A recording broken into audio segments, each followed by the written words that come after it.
আমরা আশার আলো দেখতে থাকি, কিন্তু সেই আশার আলো দেখতে দেখতে নীরবে আমাদের চলে যেতে হয়। কেন এই মনুষ্য জন্মে দেখবেন হয়তো কোনো জরা ব্যাধি আপনাকে গ্রাস করে নিল, আপনি দরজায় দরজায় ঘুরে বেড়ালেন, যেন উপায় খুঁজে যাচ্ছেন, কিন্তু নিরুপায় হয়ে শেষে আপনাকে কাটিয়ে যেতে হয়। সাথে ধর্মের মাঝে হলেও হবে, আর তাতে কর্মের মাঝে হলেও এটা জীবনযাত্রার মাঝে একটা লড়াই হয়, যে লড়াইয়ে আমরা কখনো সফল হই, আবার কখনো বিফল। কারণ এই করতে করতে আমরা যখন জীবনে কখন ভেঙে পড়ি, কারণ যখন মেডিসিন আমি গ্রহণ করছি আর যা কিছু করছি তা হয়তো জীবনে কোনো কার্যকারী হয়ে উঠছে না।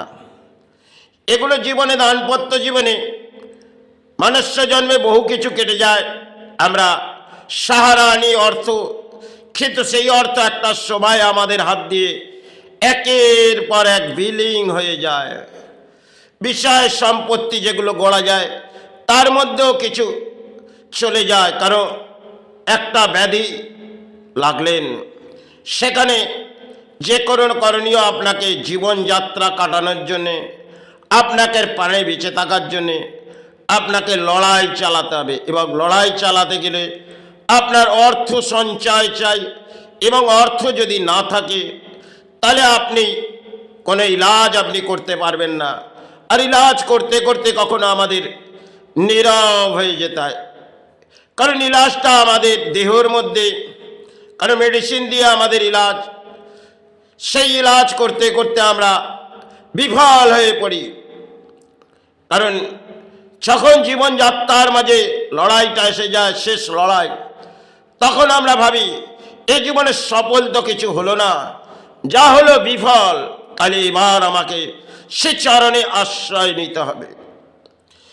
এতে করে দেখবেন বহু মানুষ হয়তো জীবনযাত্রায় লড়াই করে, কিন্তু লড়াইয়ের মধ্যে জীবনযাত্রা যখন লড়াই হয়ে যায় আর শেষ পথটা একটা ধ্বংসের মাঝে চলে আসে, কেন এটা মনুষ্য জন্মে সে এসেছে, তাকে যেতে হবে, তার কায়ার মুক্তি, তাকে যেতেই হবে।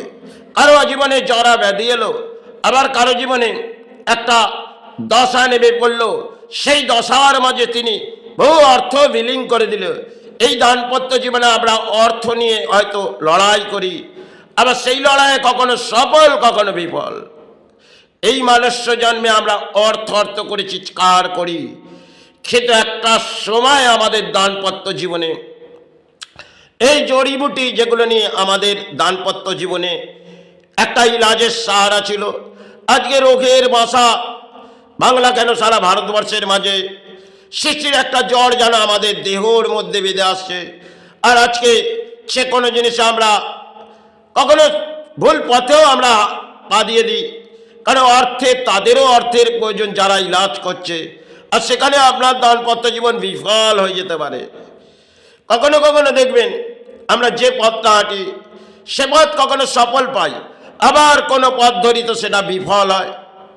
কারণ যখন আমরা ধর্ম ধর্ম করে চিৎকার করে যাচ্ছি, আর সাথে কর্ম আছে, তাতে জীবনযাত্রার মাঝে লড়াই আছে, এই লড়াইয়ের মাঝে অর্থ আছে, তাহলে এই অর্থ তো একটা কর্মজীবনে এলো, আর সেই অর্থ আবার বিলীন হয়ে গেল। এসব এই প্রকৃতির অদ্ভুত খেলা, আর এই খেলার মাঝেই আমরা হয়তো লড়াই করি, কারণ অর্থ আমাদের সঞ্চয় করতে হবে, আর বিষয় সম্পত্তি আমার চাই। কিন্তু একটা সময় দেখবেন যারা এই সমস্ত বিষয় সম্পত্তি তারা রেখে গেছেন, তারা এই বিষয় সম্পত্তি নিয়ে ভেবে উঠতে না। আজকে দেখবেন আমরা বিষয় নিয়ে বহু চিৎকার করে বেড়াই। এগুলো দেখবেন আজকে এই দাম্পত্য জীবনে দেখবেন মনুষ্য জন্মে তারা বিষয় নিয়ে সে অধিক সম্পত্তি আমার কতটা, আর এই সম্পত্তির মূল্যমান দেখে যখন জীবনযাত্রার মধ্যে একটা লড়াই হয়ে যায়, সে লড়াইটা ব্যাধিযুক্তই নয়, তখন তিনি বিফল হয়ে যায়। একটাই তার রাস্তা, গুরু সাহারা দে, মাতৃ সাহারা দে, এছাড়া তার জীবনে আর কোনো উপায় নেই, কারণ তাকে প্রাণী হিসেবে বেঁচেছে, তাকে তো যেতেই হবে। এই ভূমির মাঝে যে কোনো কায়া আসে আর সেটাকে যে যেতেই হবে, এটা লড়াই মাঝে সাথে। কেন প্রাণী বেঁচে থাকতে গেলে মেডিসিনের আজকের প্রয়োজন, আর সেই মেডিসিন খেতে গিয়ে কখনো বিফল আমাদের জীবনে ঘটে যায়। হয়তো একটি ইলাজ করতে গেলাম, অপারেশন, সেটা জীবন দানপত্র জীবনে সেটা বিফল। কিছু ক্ষেত্রে আমাদের দেখবেন আজকে সমাজে বিফল হয়ে যায়, কারণ একটা চিকিৎসা হয়তো আমরা করলাম, সেটা আধুরা হলো।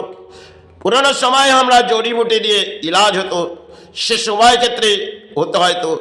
আজকে আমরা যেগুলো খাই এগুলো বিষ পান করি, আর এই বিষে আমাদের দাম্পত্য জীবনে কখনো বিষক্ষয়ের মতন কাজ করে যায়। একটা বিষ যখন আমরা গালে ধারণ করছি, এটি একটি বিষ।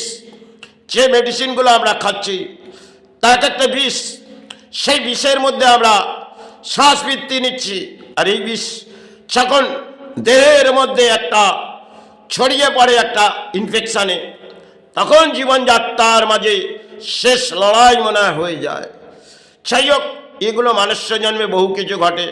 হয়তো আমার জীবনে কি ঘটেছে সেটা হয়তো অদ্ভুত খেলা ছিল, কারণ আজ আছি কাল শ্রীচরণ, কারণ বিষ পান করে হয়তো বেঁচে আছি একটা রাতের নিদ্রার মাঝে, আর দেহ তো সুস্থ নয়। তাই যেটা প্রাণী হিসেবে হয়তো এসে ব্যাখ্যা করলাম, সমাজ গ্রহণ করুক না করুক। জয় গুরু, জয় মা।